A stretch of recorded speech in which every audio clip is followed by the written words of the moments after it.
Hello students, Career Point Education में एक बार फिर आपका स्वागत है। आरआरबी एनटीपीसी के ओल्ड पेपर्स में जो क्वेश्चन आए हैं उसे आज हम यहाँ पर सॉल्व करेंगे। देखेंगे कि डिफरेंट आरआरबी द्वारा एग्जाम में कौन कौन से क्वेश्चन पूछे गए हैं, और इससे आपको ये भी आइडिया लगेगा कि जो अगली एनटीपीसी एग्ज़ाम और ये ग्रुप डी एग्ज़ाम होने वाले हैं उसका लेवल क्या होगा, साथ ही साथ उसकी प्रिपरेशन में भी आपको हेल्प होगी, है ना। तो चलिए देखते हैं कि कौन कौन से डिफरेंट आरआरबी के द्वारा कौन कौन से क्वेश्चन पूछे जा चुके हैं आपकी डिफरेंट आरआरबी एग्ज़ाम्स में। तो चलिए देखते हैं पहला क्वेश्चन। भारतीय संविधान में जनगणना को किस अनुसूची के अंतर्गत वर्णित किया गया है? ऑप्शन दे रखा है संघ सूची, राज्य सूची, समवर्ती सूची या फिर इनमें से कोई नहीं। तो भारतीय संविधान में जनगणना को संघ सूची में वर्णित किया गया है। क्लियर, उसका वर्णन किसमें किया गया है? संघ सूची में। तो ऑप्शन यहाँ सही होगा, ऑप्शन पहला ए, संघ सूची। क्लियर। इसके अलावा इस भारतीय संविधान की 7वीं अनुसूची में संघ सूची का वर्णन किया गया है। संघ सूची का वर्णन किसमें किया गया है? भारतीय संविधान की 7वीं अनुसूची में। क्लियर। तो चलिए पहला क्वेश्चन का पहला ऑप्शन सही है, संघ सूची। नेक्स्ट क्वेश्चन है, तुलबुल परियोजना किस नदी पर है? कौन सा? तुलबुल परियोजना। ऑप्शन दे रखा है गंगा नदी, नर्मदा नदी, चंबल नदी या फिर झेलम नदी। तो तुलबुल परियोजना जो है वो है किस पे? झेलम नदी पर बना हुआ है। क्लियर, ऑप्शन सही है इसका, ऑप्शन डी, झेलम नदी। इसके अलावा बता दें जो गंगा नदी है इस पर कौन कौन से प्रोजेक्ट चल रहे हैं। तो उसमें है फरक्का डैम बना हुआ है जो कि वेस्ट बंगाल में है। इसके अलावा बात करें तो टिहरी डैम बना है कहाँ पर? उत्तराखंड में। और नर्मदा नदी की अगर बात करें, नर्मदा नदी पर कौन सा? तो सरदार सरोवर, नर्मदा सागर, ये डैम बने हुए हैं किस पे? चंबल नदी पर, वो सॉरी नर्मदा नदी पर। और चंबल नदी पर, तो चंबल नदी जो गंगा सागर, राणा प्रताप सागर, जवाहर सागर। तो ये सभी परियोजना किस पे चल रही हैं? चंबल नदी पे चल रही हैं। तो तुलबुल परियोजना जो है किस नदी पर बना हुआ है? झेलम नदी पर बना है। ठीक, क्लियर, ऑप्शन डी सही होगा। चलिए देखते हैं नेक्स्ट क्वेश्चन। अंतिम मुगल सम्राट कौन था? ऑप्शन दे रखा औरंगजेब, शाहजहां, बहादुर शाह द्वितीय या फिर बहादुर शाह जफर। तो अंतिम मुगल सम्राट जो था वो था बहादुर शाह द्वितीय। ऑप्शन सी सही होगा इसका, बहादुर शाह द्वितीय। फोर्थ क्वेश्चन देखते हैं, राशियों की कुल संख्या कितनी है? तो राशियां कुल कितनी होती हैं? ऑप्शन दे रखा है 9, 10, 11 या 12। तो कुल राशियों की संख्या कितनी होती है? 12 होती है। क्लियर, ऑप्शन डी सही होगा, 12। अगला क्वेश्चन है, एंजाइम मुख्य रूप से हैं, एंजाइम क्या होते हैं? एंजाइम वसा होते हैं, कार्बोहाइड्रेट होते हैं, प्रोटीन होते हैं या फिर इनमें से कोई नहीं। तो जो एंजाइम होते हैं वह मुख्यतः क्या होते हैं? वो मुख्यतः प्रोटीन का रूप होते हैं। ठीक, वो प्रोटीन होते हैं। तो ऑप्शन इसका सही होगा सी, एंजाइम मुख्यतः प्रोटीन होते हैं। क्लियर। 6 क्वेश्चन है, सौरमंडल का सबसे चमकीला ग्रह है, सौरमंडल का सबसे चमकीला ग्रह कौन सा है? बुध, बृहस्पति, मंगल और शुक्र। तो सौरमंडल का सबसे चमकीला ग्रह कौन सा है? ऑप्शन डी सही होगा इसका, शुक्र ग्रह। जो शुक्र है वह सौरमंडल का सबसे चमकीला ग्रह है। इसके अलावा बाकी जो ऑप्शन दे रखे हैं अगर हम बात करें इनकी, तो जो बुध ग्रह है यह सूर्य के सबसे पास का ग्रह है, सूर्य के समीप का ग्रह कौन सा है? बुध ग्रह है। बृहस्पति की अगर हम बात करें तो यह सबसे बड़ा ग्रह है, सभी ग्रहों में सबसे बड़ा कौन सा है? बृहस्पति ग्रह है। बात करें अगर हम मंगल ग्रह की, तो मंगल जो है यह, इसको लाल ग्रह भी बोलते हैं, लाल रंग का होता है, तो इसलिए इसको क्या बोलते हैं? लाल ग्रह भी बोला जाता है। लाल रंग जो है इसका किसकी अधिकता के कारण है? आयरन ऑक्साइड की। ठीक, ये क्वेश्चन पूछा गया है। लाल ग्रह पर जो ये मंगल ग्रह है वो लाल रंग का क्यों है, किसकी अधिकता कारण है? तो आयरन ऑक्साइड की अधिकता कारण है। साथ ही साथ बता दें कि ये जो मंगल ग्रह है ना, इस पर एक पर्वत है, उसका नाम है निक्स ओलंपिया। क्या? निक्स ओलंपिया। ये जो ग्रह है इस पर एक पर्वत है निक्स ओलंपिया नाम का। इसकी ऊंचाई माउंट एवरेस्ट का लगभग 3 गुना है। ठीक, इसकी ऊंचाई कितनी है? माउंट एवरेस्ट की लगभग 3 गुना है। और शुक्र ग्रह को बताया कि सबसे चमकीला ग्रह है, पृथ्वी के सबसे समीप है, इसलिए सबसे ज़्यादा चमकीला है, पृथ्वी के समीप का ग्रह है। क्लियर। तो ये चीज़ें थी, फैक्ट्स थे। तो सबसे चमकीला ग्रह सौरमंडल का शुक्र ग्रह होगा, ऑप्शन डी। क्लियर। चलिए बढ़ते हैं अगले क्वेश्चन की ओर। लिंगराज मंदिर कहाँ स्थित है? लिंगराज मंदिर कहाँ पर स्थित है? ऑप्शन दे रखा है मदुरई, भुवनेश्वर, अहमदाबाद या फिर चेन्नई। तो लिंगराज मंदिर कहाँ पर है? यह है भुवनेश्वर में। ठीक, ऑप्शन बी सही होगा, भुवनेश्वर। इसके अलावा जो मदुरई है वहाँ पर मीनाक्षी मंदिर है। ठीक, ये परीक्षा में कई बार पूछा है मीनाक्षी मंदिर है कहाँ पर, तो कहाँ पर है? यह मदुरई में है मीनाक्षी मंदिर। क्लियर, ऑप्शन बी सही होगा। लिंगराज मंदिर कहाँ पर है? भुवनेश्वर में है। भुवनेश्वर क्या है? उड़ीसा की राजधानी है भुवनेश्वर। अगला क्वेश्चन है, दक्षिण अमेरिका में चारागाह को क्या कहा जाता है? दक्षिण अमेरिका में चारागाह को क्या कहा जाता है? ऑप्शन दे रखा है पाम्पा, स्टपी, प्रेरी या वर्ल्ड। तो दक्षिण अमेरिका में चारागाह को क्या बोला जाता है? इसको बोला जाता है पाम्पा। क्लियर, ऑप्शन ए सही होगा। इसके अलावा जो स्तपी है, या इसको स्तप या स्तपी बोलते हैं, यह बोलते हैं यूरेशिया में। ठीक, यूरेशिया में चारागाह को स्तपी कहा जाता है। अगर हम बात करें उत्तरी अमेरिका की, तो उत्तरी अमेरिका में प्रेरी कहा जाता है। ठीक, उत्तरी अमेरिका में क्या कहा जाता है? चारागाह को प्रेरी कहा जाता है। और दक्षिणी अफ्रीका में क्या कहा जाता है? वर्ल्ड कहा जाता है। ठीक, तो दक्षिण अमेरिका में चारागाह को पंपा कहा जाता है, यूरेशिया में स्तपी कहा जाता है, उत्तरी अमेरिका में प्रेरी कहा जाता है और दक्षिणी अफ्रीका में वर्ल्ड कहा जाता है। क्लियर, तो इस क्वेश्चन का 8th क्वेश्चन का सही आंसर होगा ऑप्शन ए, पाम्पा। क्लियर, चलिए बढ़ते अगले क्वेश्चन की ओर, देखते हैं कि क्या है।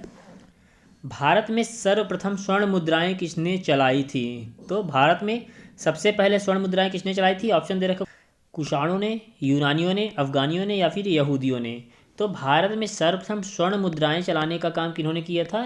यूनानियों ने किया था। क्लियर, ऑप्शन बी सही होगा, यूनानियों ने। चलिए अगले क्वेश्चन की ओर बढ़ते हैं। भारतीय राष्ट्रीय कांग्रेस के प्रथम मुस्लिम अध्यक्ष कौन थे? भारतीय राष्ट्रीय कांग्रेस के प्रथम मुस्लिम अध्यक्ष कौन थे? तो एम ए अंसारी, मौलाना अबुल कलाम आज़ाद, बदरुद्दीन तैयब जी या फिर रफ़ी अहमद किदवई। तो भारतीय राष्ट्रीय कांग्रेस के पहले मुस्लिम अध्यक्ष कौन थे? बदरुद्दीन तैयब जी थे। तो ऑप्शन सही होगा इसका, ऑप्शन सी, बदरुद्दीन तैयब जी। क्लियर, अगला क्वेश्चन है, चंद्रगुप्त की सैंड्रो कोट्स के रूप में पहचान की, चंद्रगुप्त की सैंड्रो कोट्स के रूप में पहचान किसने की थी? जेम्स प्रिंसेप ने की, स्मिथ ने की, जॉन फिलिप ने की या फिर विलियम जोन्स ने की। तो सैंड्रो कोट्स के रूप में चंद्रगुप्त की पहचान विलियम जोन्स ने की थी। ऑप्शन डी सही होगा, विलियम जोन्स। क्लियर, चलिए अगला क्वेश्चन है, व्यापक रूप से प्रयोग किए जाने वाला या प्रयोग किया गया नाइट्रोजनी उर्वरक है? ठीक, ammonium nitrate, urea, ammonium sulphate या नाइट्रो लाइम। तो व्यापक रूप से प्रयोग किया जाने वाला जो नाइट्रोजनी उर्वरक है वो है यूरिया। ठीक, ऑप्शन बी सही होगा, यूरिया। चलिए अगला क्वेश्चन देखते हैं, झारखंड कौन से गोलार्ध पर स्थित है? झारखंड कौन से गोलार्ध पर स्थित है? उत्तरी गोलार्ध में, दक्षिणी गोलार्ध में, पश्चिमी गोलार्ध में या फिर पूर्वी गोलार्ध में। तो जो हम बता दें कि भारत देश है अपना, अगर हम उसकी बात करें, हम ग्लोब में बात करें, तो हमारा पूरा भारत देश जो है वह क्या इक्वेटर के ऊपर स्थित है। ठीक, यानी कि इस जगह पर उत्तरी गोलार्ध में स्थित है। क्लियर है ना? तो झारखंड कहाँ पर होगा? झारखंड कहाँ स्थित है? उत्तरी गोलार्ध में स्थित होगा। क्लियर, ऑप्शन ए सही होगा इसका। अगला क्वेश्चन है, तेलंगाना के प्रथम मुख्यमंत्री कौन थे? तेलंगाना के प्रथम मुख्यमंत्री कौन थे? चंद्रबाबू नायडू, ESL नरसिम्हा, चंद्रशेखर राव या टी राजैया। तो तेलंगाना जो कि भारत का 29वां राज्य बना था। क्लियर, साथ ही साथ यह आंध्र प्रदेश से अलग किया गया था। तो तेलंगाना के जो पहले मुख्यमंत्री थे वो थे कौन? चंद्रशेखर राव। ठीक, ऑप्शन सी सही होगा, चंद्रशेखर राव। तेलंगाना की राजधानी हैदराबाद है। क्लियर, सही आंसर इसका होगा सी।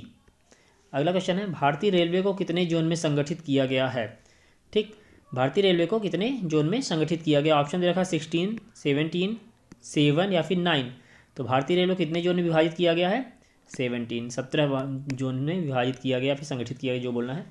तो ऑप्शन सी बी सही होगा, 17। क्लियर, अगला क्वेश्चन है, निम्न में से किस स्थान पर न्यूक्लियर पावर प्लांट नहीं है? न्यूक्लियर पावर प्लांट किस स्थान पर नहीं है? ऑप्शन दे रखा है रावत भाटा, नरोरा, कोरबा या फिर तारापुर। तो न्यूक्लियर पावर प्लांट कहाँ नहीं है? कोरबा में नहीं है। ठीक, इसके अलावा रावत भाटा न्यूक्लियर पावर प्लांट है, ये है राजस्थान में। नरोरा न्यूक्लियर पावर प्लांट ये कहाँ पर है? यूपी के बुलंदशहर में है, उत्तर प्रदेश के बुलंदशहर में है। तारापुर न्यूक्लियर पावर प्लांट ये है महाराष्ट्र में। महाराष्ट्र कहाँ पर? पालघर में। ठीक, तो ये 3 तो न्यूक्लियर पावर प्लांट हैं, लेकिन जहाँ पर नहीं है वो कौन सा शहर है? कोरबा है। कोरबा में कोई न्यूक्लियर पावर प्लांट नहीं है, ऑप्शन सी सही होगा इसका। क्लियर, चलिए बढ़ते हैं अगले क्वेश्चन की ओर। नीलगिरी पहाड़ियाँ ब्लैंक स्पेस के पूर्व भाग में है। नीलगिरी पहाड़ियाँ किसके पूर्व भाग में है? पूर्व में स्थित है। पश्चिमी घाट के, पूर्वी घाट के, हिमालय के या फिर सतपुड़ा श्रेणी के? तो नीलगिरी पहाड़ी कहाँ पर? हमने बताया था कि भारत के ये दक्षिणी छोर पर है। ठीक, कुछ ही जगह पे है। तो इधर क्या था? पश्चिमी घाट फैला हुआ था, तो पश्चिमी घाट के पूर्व में स्थित है कौन सा? हमारा नीलगिरी की पहाड़ियाँ। तो ऑप्शन क्या सही होगा इसका? पश्चिमी घाट के पूर्व में स्थित है, ऑप्शन ए सही होगा, पश्चिमी घाट। फिर आते हैं अगले क्वेश्चन की ओर, 18th। पाक स्ट्रेट किन 2 देशों के बीच है? पाक स्ट्रेट, ठीक, कंफ्यूज मत होइए क्वेश्चन से। भारत एवं श्रीलंका, भारत एवं पाकिस्तान, भारत एवं मालदीव या फिर भारत एवं म्यांमार? तो पाक स्ट्रेट, पाक जल संधि जो है किसके किन के बीच में है? भारत और श्रीलंका के बीच में है। ठीक, इसको क्या राम सेतु भी कहते हैं? क्या राम सेतु भी कहते हैं? जिस राम जी ने सीता जी को लाने के लिए काम किया था, जिस सेतु से, राम सेतु, वही है पाक जल संधि। तो ऑप्शन ए सही होगा, राम सेतु, सॉरी, भारत एवं श्रीलंका के बीच है पाक स्ट्रेट, पाक जल संधि। चलिए अगला क्वेश्चन देखते हैं। किस प्रकार के वन को सदाबहार वन कहा जाता है? किस प्रकार के वन को सदाबहार वन कहा जाता है? तो ऑप्शन दे रखा है उष्णकटिबंधीय बारिश वाले वन, उष्णकटिबंधीय पतझड़ वाले वन, मैंग्रोव वन या फिर उपरोक्त सभी। तो सदाबहार वन जो होते हैं ना, वो उष्णकटिबंधीय बारिश वाले जो वन होते हैं उन्हें कहा जाता है। ऑप्शन ए सही होगा इसका, उष्णकटिबंधीय बारिश वाले वन को सदाबहार वन कहा जाता है। क्लियर। अगला क्वेश्चन है, पृथ्वी के फेफड़े किसे कहा जाता है? पृथ्वी का फेफड़ा किसे कहा जाता है? ऑप्शन दे रखा है ब्राज़ील के उष्णकटिबंधीय सदाबहार वनों को, उत्तरी ऑस्ट्रेलिया के उष्णकटिबंधीय पर्णपाती वन को, शीतोष्ण सदाबहार वन को या फिर शीतोष्ण पर्णपाती वन को। तो पृथ्वी के जो फेफड़े हैं ना, वो किसको कहा जाता है? ब्राज़ील के उष्णकटिबंधीय सदाबहार वनों को कहा जाता है। ठीक, इसी को जो है अमेजन के वन भी कहा जाता है। ठीक ना, ब्राज़ील में ही क्या, अमेजन के वन,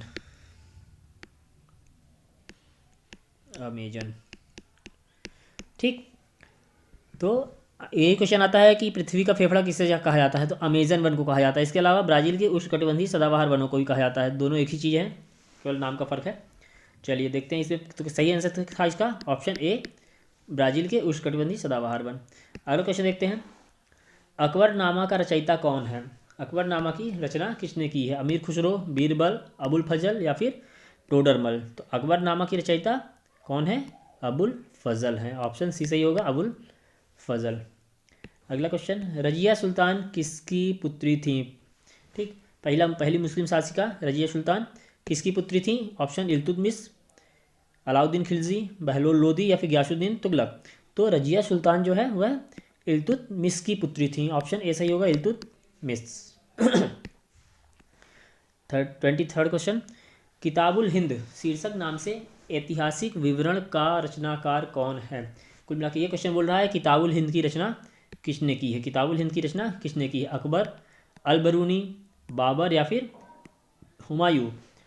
तो किताबुल हिंद की रचना किसने की है? अल बरूनी ने की है, ऑप्शन बी सही होगा, अल बरूनी। पूर्ण स्वराज का प्रस्ताव भारतीय राष्ट्रीय कांग्रेस के वार्षिक सत्र में पारित किया गया। किस वार्षिक सत्र में पारित किया गया? लाहौर के अधिवेशन में, मद्रास के अधिवेशन में, बम्बई के या फिर कलकत्ता के? तो पूर्ण स्वराज का जो प्रस्ताव था वह लाहौर अधिवेशन में पारित किया गया था। क्लियर। कब हुआ था यह? 31 दिसंबर 1929 को, 1929 को लाहौर का अधिवेशन हुआ था।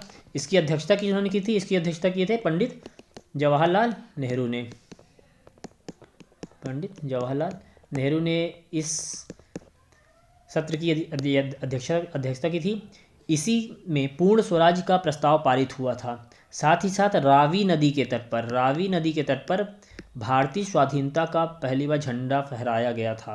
ध्यान रखिएगा, भारतीय स्वतंत्रता झंडा जो है पहली बार किस नदी के तट पर फहराया गया? रावी नदी के तट पर फहराया गया था। किसकी अध्यक्षता में? पंडित जवाहरलाल नेहरू की अध्यक्षता में पूर्ण स्वराज का प्रस्ताव पास हुआ था लाहौर अधिवेशन में 31 दिसंबर 1929 को। क्लियर, ऑप्शन ए सही होगा, लाहौर। चलिए बढ़ते हैं अगले क्वेश्चन की ओर। भारत संयुक्त राष्ट्र संघ का सदस्य किस वर्ष बना? संयुक्त राष्ट्र संघ का सदस्य भारत किस वर्ष बना था? 1947, 1945, 1949 या फिर 1950? तो भारत जो है संयुक्त राष्ट्र संघ का जो सदस्य बना था वो कब बना था? 1945 में बना था। क्लियर। इसी साथ बता दें कि जो संयुक्त राष्ट्र संघ है ना, इसमें टोटल कितने देश इसके सदस्य हैं? 193 देश, 193 सदस्य राष्ट्र हैं। इसका हेडक्वार्टर कहाँ है? हेडक्वार्टर है न्यूयॉर्क में, न्यूयॉर्क अमेरिका में। ठीक। महासचिव कौन है इसके? महासचिव, तो इसके महासचिव है एंटोनियो गुटेरेस। एंटोनियो गुटेरेस संयुक्त राष्ट्र संघ के महासचिव हैं। हेडक्वार्टर बताया न्यूयॉर्क में। टोटल सदस्य राष्ट्र कितने हैं? 193। तो संयुक्त राष्ट्र का सदस्य भारत बना था 1945 में। अगला क्वेश्चन है, विश्व जल दिवस कब मनाया जाता है? तो विश्व जल दिवस ऑप्शन 14 मई, 9 जुलाई, 22 मार्च या फिर 11 अगस्त। तो विश्व जल दिवस मनाया जाता है 22 मार्च को। ऑप्शन सी सही होगा, 22 मार्च को। अगला क्वेश्चन है, विश्व बैंक की स्थापना कब की गई? इसका ऑप्शन दे रखे हैं 1945, 1946, 1947 या फिर 1948। तो विश्व बैंक, वर्ल्ड बैंक की स्थापना की गई थी 1945 में। यह जो बैंक है यह 5 अंतर्राष्ट्रीय संगठनों का समूह है। किसका? 5 अंतर्राष्ट्रीय संगठनों का ऐसा समूह है जो सदस्य देशों को वित्त एवं वित्तीय सलाह देता है। वित्त एवं वित्तीय सलाह देता है। साथ ही साथ इसका जो मुख्यालय हेडक्वार्टर है वो कहाँ पर है? वॉशिंगटन में है। ठीक, वाशिंगटन डीसी इसका मुख्यालय है। यह अंतर्राष्ट्रीय पुनर्निर्माण एवं विकास bank IBRD, international bank for research and development IBRD, और अंतर्राष्ट्रीय विकास एसोसिएशन, इंटरनेशनल डेवलपमेंट एसोसिएशन, इसको मिला करके स्थापना की गई थी। किसकी? विश्व बैंक की, वर्ल्ड बैंक की। तो वर्ल्ड बैंक जो है वो IBRD और IDA को मिलाकर बनाया गया है। क्लियर। इसका हेडक्वार्टर वाशिंगटन DC में है। आई बात समझ में? तो इस क्वेश्चन का सही आंसर होगा ऑप्शन ए, 1945। चलिए अगला क्वेश्चन देखते हैं। निम्न में से किसे भारत रत्न एवं निशान पाकिस्तान दोनों की उपाधि प्राप्त हुई है? तो ऑप्शन दे रखा है मौलाना अबुल कलाम आज़ाद, मोरारजी देसाई, मोहम्मद अली जिन्ना, APJ अब्दुल कलाम। तो ये भारत रत्न तो पता है, निशान पाकिस्तान जो है यह पाकिस्तान का सबसे बड़ा या सर्वोच्च नागरिक सम्मान है। जैसे भारत का भारत रत्न है, इसी प्रकार पाकिस्तान का सर्वोच्च नागरिक सम्मान क्या है? निशान पाकिस्तान। तो इनमें से किसे जो है दोनों दिया गया? भारत रत्न एवं निशान पाकिस्तान दोनों उपाधि प्राप्त हुई है। तो सही आंसर होगा मोरारजी देसाई। मोरारजी देसाई को भारत रत्न एवं निशान पाकिस्तान दोनों उपाधियां प्रदान की गई हैं। Option B clear. अगला क्वेश्चन है, ट्रेन टू पाकिस्तान के लेखक कौन है? ट्रेन टू पाकिस्तान के लेखक ऑप्शन विक्रम सेठ, विभूति भूषण, सलमान रश्दी या फिर खुशवंत सिंह।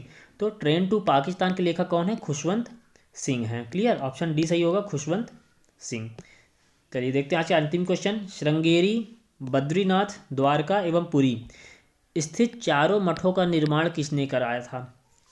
तो 4 मठ श्रृंगेरी, बद्रीनाथ, द्वारका एवं पुरी में स्थित हैं। इसकी स्थापना किसने की?